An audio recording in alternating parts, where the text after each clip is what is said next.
Interesting if you think about them, because we take this 60 years or 40 years or however long it is and try to like condense it into this 15-minute speech, and it's kind of a way of making sense of the death, praising the dead.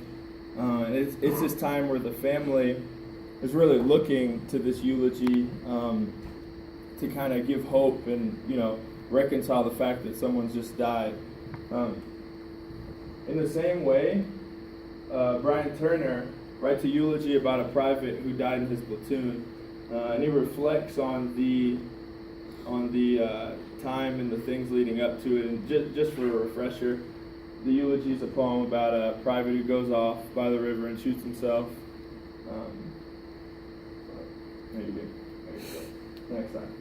So before I go into some of the truth claims that I think that the poem's making, it's important to understand the context that the poem was written in. Like we've talked about, Brian Turner was one of the few poets who wrote it in the midst of what he was going through. He was a platoon leader, like I said, 32nd Brigade Striker Unit. So he was in it. He was doing the convoys. He was wearing the gear. He was in the heat. He was interacting with Baghdad children and things like that. And it's important because in the midst of this, a private in his platoon dies, and he soon after reflects on this and writes a poem in the midst of the war and like right after the death. So as far as his truth claims are concerned, they're fresh and there's more meat to it because he's writing it like right in the midst of war.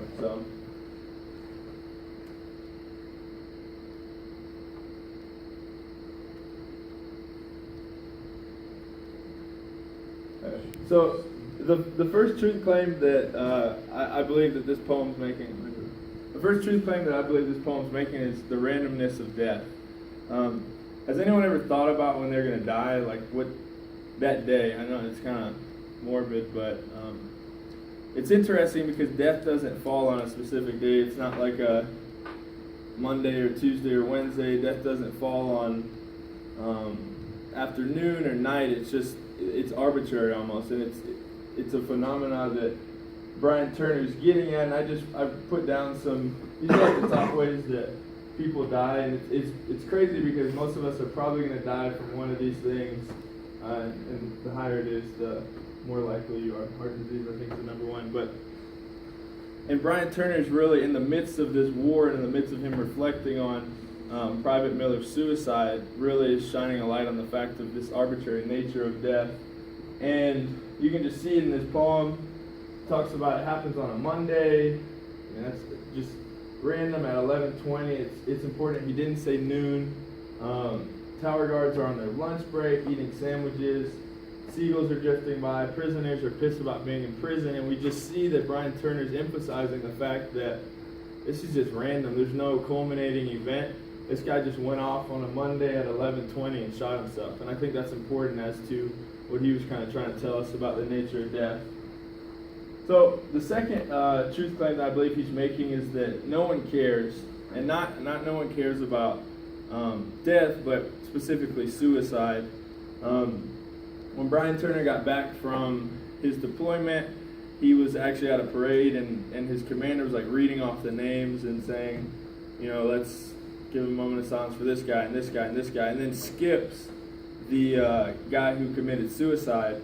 And and Brian Turner talks about this in an NPR interview, but it really stuck out to him how little we care about those that commit suicide. And there's something about suicide that's not praiseworthy, and it's kind of gray, and we really don't know what to do with it. And I think we all can see examples of that in our life where maybe at the academy someone committed suicide or something, and we kind of do our thing and then move on. And just a quote from the poem, immediately after Private Miller committing suicide in the poem, he talks about the birds being lifted up off the water and a mongoose pausing. And I got from this is like him saying, these are the only things that actually cared about the suicide or that were affected, and it was really just because of the gunshot. But the interesting thing about us not really caring about suicide or really not talking about it, or even that story where the guy didn't say it, is that it's part of our war story. we see that 50%, we have a 50% higher rate of suicide than that of the civilian world, and so it's our identity.